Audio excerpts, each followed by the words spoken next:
Thank you so much. Welcome. Thanks. Appreciate it. So why don't we start with our focus statement, shall we? All right. With all the V's, vim, vigor, velocity, vivaciousness, voluptuousness, all the other V's. All right, here we go. We embolden people to live their highest potential through the transformative power of love. Yes, we do. So, maybe that's better. I don't know. Yes. So this year we have been working with the theme of spirituality in action. That's been the theme for the entire year. And we have been working with the prophetic justice principles by Dr. James Forbes of Riverside Church in New York. And this month's theme is spiritually motivated moral leadership. And that is a mouthful. Spiritually motivated moral leadership. And it comes from, basically, it's moral leadership is what Dr. Forbes is talking about. And you'll find that on page 15 of your Connect magazine, which you don't have today. And we're sorry. But there was this little thing called a fire in Harupa Valley, and another little thing called a fire here in Riverside, followed by another little thing called another fire the very next day. So, we were kind of busy around here, working and responding in spirit and in prayer, and actually literally responding this week. And so I want you to know that all of our community members are safe. So thank you for that. I know Tricia is very grateful for this community's prayers. She was evacuated in the Harupa Valley Hill Fire. It burned right up to 5 houses away from her kid's house. So she and her family are safe. And she's here, so here we are. So, you will have your Connect magazine, we promise, next Sunday, okay? All right. So, today's theme we're talking about when we're looking at spiritually motivated moral leadership is today we are looking at self-mastery. Because how can you be a leader? And how can you lead anything? And how can you have morals? And how can you be spiritually motivated? And then put all those together if you aren't doing the work yourself first. If we're not turning and going within first, right? If we're always seeking externally and trying to find guidance that way, it's really hard to be a leader in that way, right? So this month's book is The Tao of Leadership, and I want to share with you a short little passage from it to get us started with this idea here. So, to know how other people behave takes intelligence, but to know myself takes wisdom. To manage other people's lives takes strength, but to manage my own takes true power. If I am content with what I have, I can live simply and enjoy prosperity and free time. If my goals are clear, I can achieve them without any fuss. If I am at peace with myself, I will spend my life force in conflicts. And if I have learned to let go, I will not need to fear loss. Right? Deep, right? Ooh. So, like I said, if we are looking at self-mastery, if we're looking at spiritual leadership, we have to begin right where we are. We can't take anybody where we haven't been ourselves. We can't lead somebody to a higher understanding if we have not achieved that higher understanding ourselves. We cannot motivate and encourage people to really make life changes if we haven't done the work ourselves. Would you agree? So this is what we do as practitioners. Practitioners with a small p, meaning that we are all practitioners of this faith at Centers for Spiritual Living that we call science of mind or religious science, that we're all practitioners of that. And then this is also what we do when we have the capital P, right? The capital P, when we become licensed spiritual practitioners, or when we have a reverend, an REV in front of our names, when we become ministers, if that's your path, is that we first must really do the work excavating and looking at ourselves and being self-reflective and really mastering the principles and mastering the ideas. And what do we know about mastering is that we're never truly masters, right? We're never truly a master. We may be a practitioner, we may be an advanced practitioner, but there is always more to learn. Would you agree? Yeah, there's always more to learn. And so when I think about it this way and I move forward in this idea is that we're always practicing, we're always called to practice, but we must first go within and before we can help somebody else. My beloved over there, my beloved Trisha, knows that I used to be a flight attendant. Right? I think some of you all know that, right? Because like sometimes I tell you to look in your seat back pockets and, you know, the exits are here, right? But sometimes Trisha will see me and she goes, put your own oxygen mask on first. And when she says that, I'm like, thank you for that reminder, right? That, you know, sometimes we get caught in trying to help, or sometimes we get caught in trying to do, and sometimes we get caught in the busyness and the hustle and bustle that we forget, right? And we can't be of any good to anyone else if we are not first taking care of ourselves. And so if we are not first mastering the principles and first practicing the principles and studying the principles and working with them and living from them and living as them and letting them live us, then we really are no good to anybody else. We can't teach each other what we don't know ourselves, right? We can't lead each other someplace where we haven't been before. It says, like, physician, heal thyself.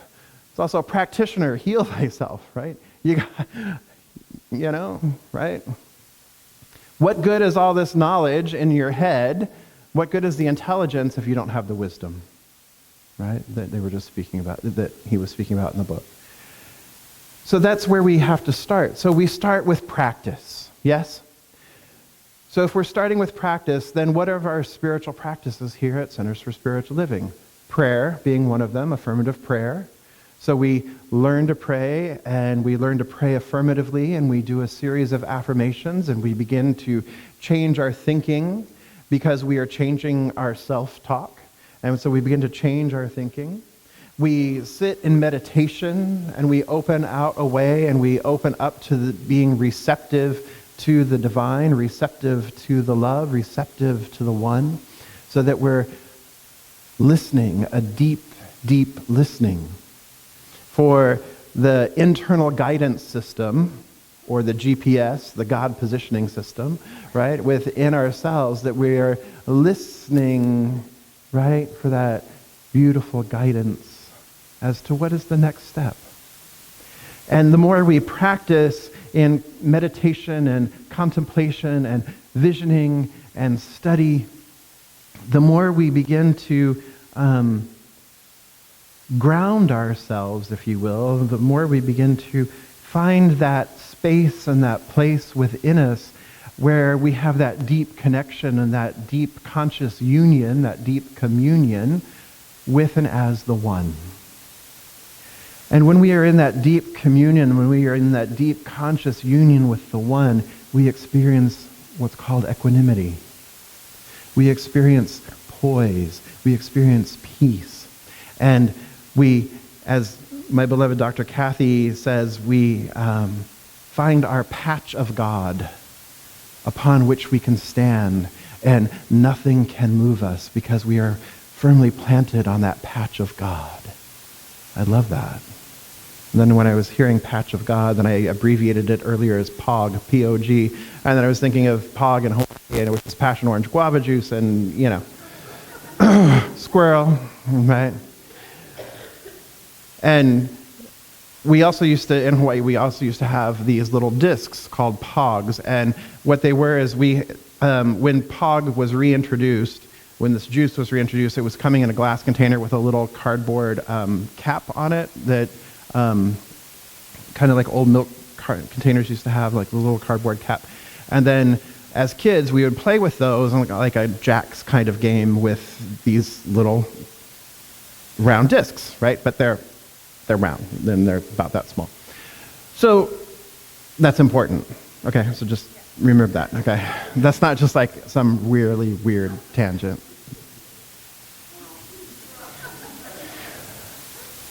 Because what happens when we are standing on our God spot, we're standing on our POG, right? We're standing on our patch of God.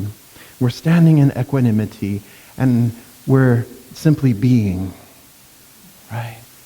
And how this comes about is through practice, right?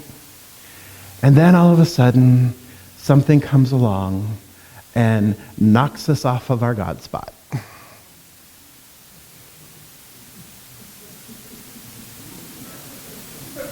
Right? What happens? Right? All of a sudden, my poise is no longer so poised, right? Something can come along and just bump us off center. If we are not continuously practicing, right? And the less we practice, the easier it is to get knocked off center. Would you agree? The other ways that getting knocked off center is an oldie but a goodie: halt. If we're hungry, angry, lonely, or tired, right, then we're kind of already feeling like, and then something comes along, and it might be something small, and it pushes us right off. Or if we become complacent or lazy in our spiritual practice, right, then it becomes easy to get knocked off that God spot, knocked off of center, and knocked off that place of peace and harmony and Om Shanti, right? So this week, something occurred earlier, and it was all good. The intentions were good. It was fan-freaking-tastic. And there were things that were opening up, and it was just absolutely amazing the way Spirit was working and flowing, and people got excited and jumped in, and right? All the intentions were good. Everything was good. The intentions were really, really good. And then something happened, and buttons got pushed all over. Boom, boom, boom. Buttons got pushed, right? And then high horses got mounted. And then more buttons got pushed. And my God spot was the size of a pug. And my big toes were trying to balance on that pug. And I was not succeeding. I got caught. As one of my friends says, I got wrapped around the axle.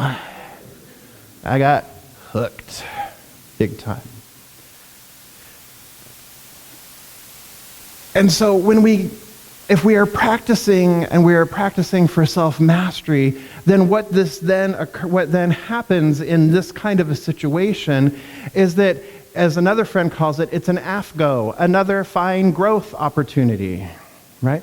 But we have to take a moment, because we're steeped in our practice, we have to take a moment then to realize, oh, I am so in it. I am so wrapped around it. My buttons got pushed, but they did not install my buttons, right? But my buttons got pushed. But those folks didn't install my buttons. They may be tromping on them all over, but they didn't install them. And so what this then becomes is an opportunity. And I offer this as for you to think about something, incidents in your own life where this may have occurred or may be occurring for you. Is it then becomes an opportunity, right? It becomes an opportunity to really become self-reflective and to really practice what it is that we teach here and practice the presence and really turn within and go within to see what it is. What has happened? Why are you responding in this way? Not even responding. Why are you reacting in this way, right? It's a reaction. It's not a response. Response, there's thought. Reaction, it's older than that. And so the opportunity then came to go within and to sit and go, okay, so here's the situation. All right, that's neutral. That's what happened. Started off great intentions, but great intentions don't always mean great consequences, right?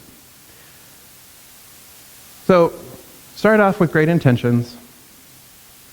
People got upset. I joined the party. We were all like Saturday Night Fever, pushing each other's buttons,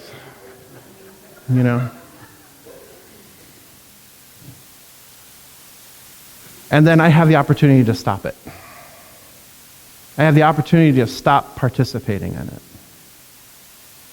I have the opportunity to change what I'm thinking about it. I have the opportunity to change what I'm feeling about it. I have the opportunity to shift gears. I have the opportunity to get back onto my pog and allow my pog, my patch of God, to grow larger than a pog.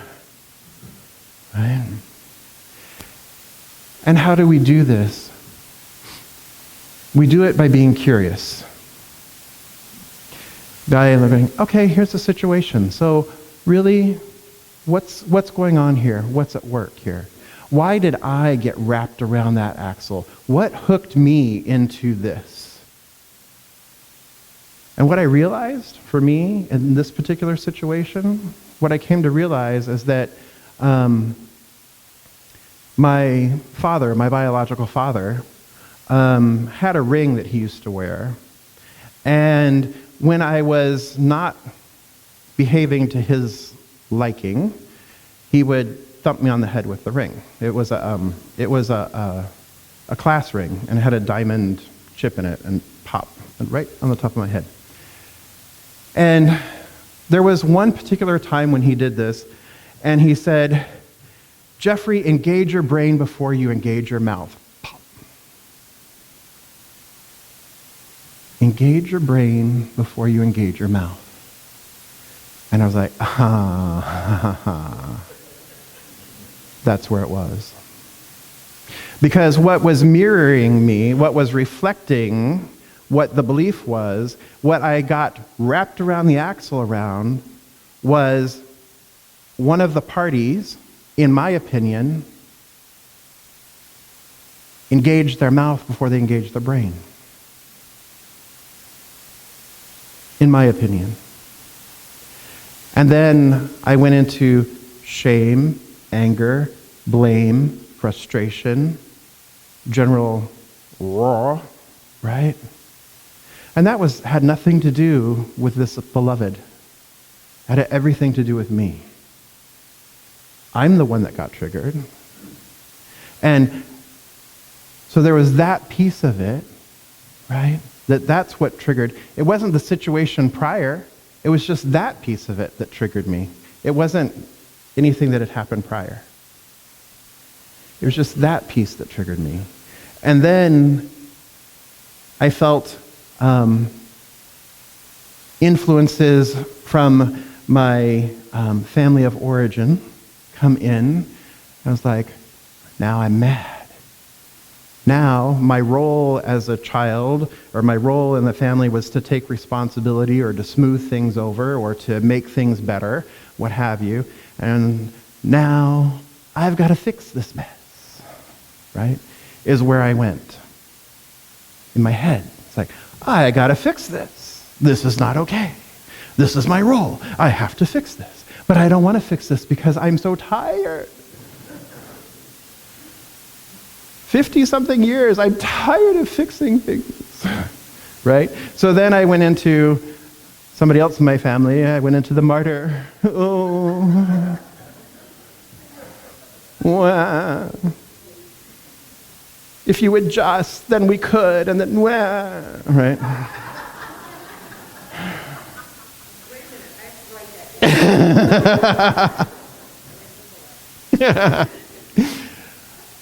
So, but once I saw all this happening, once I saw all this playing out, I was like, oh my, wowzers.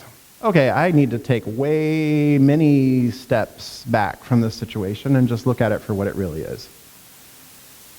And just look at all the players as the beloveds that they are. And recognize that, oh, I got wrapped around the axle, and then begin to have compassion with myself, right? I can't blame or shame myself. I have to have compassion with myself, because if I don't have compassion with myself, how can I have compassion with anybody else, right? I'm not showing up from a clean place.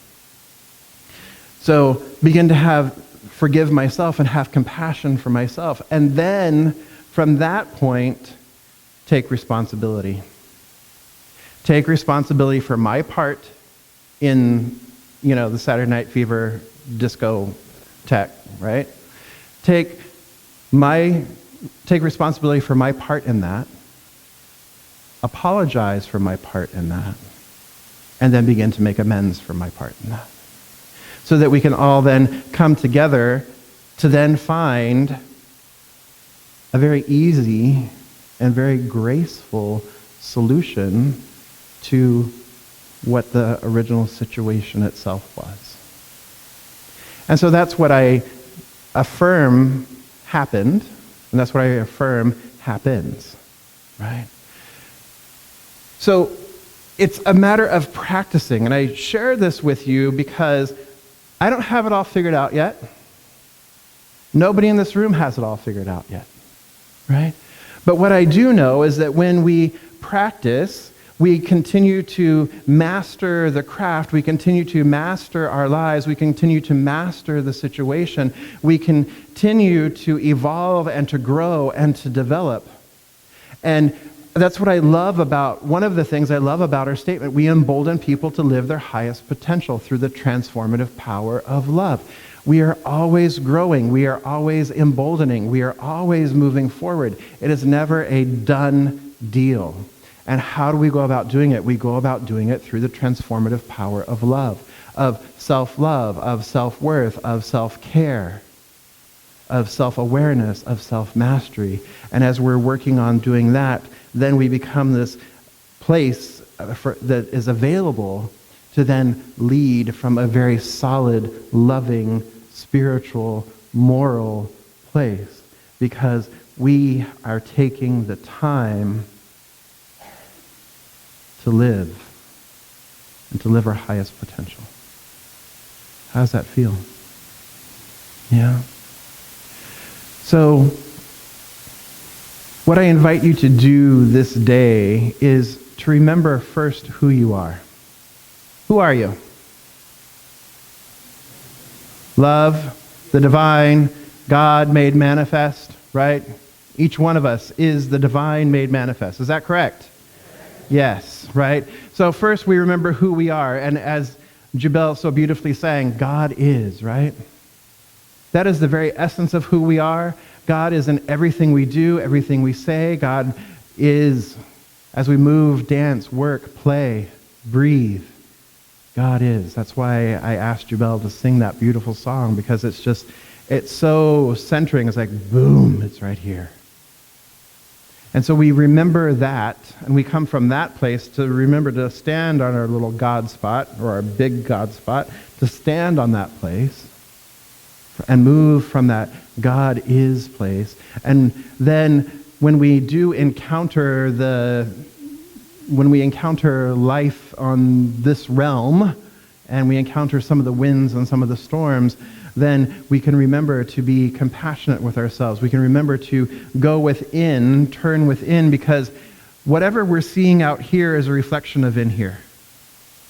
Right? Whatever we're seeing out here is a reflection of in here. So if you're seeing something out here that you're not enjoying, there's an opportunity to go within and to see where there is resonance. It doesn't mean it's the same exact thing, right? But where is there resonance? With this thing that's out here, where is there resonance? Where is this place within me that is still believing something else? Where is that place within me that's still even the slightest bit unhealed, even a pog size unhealed?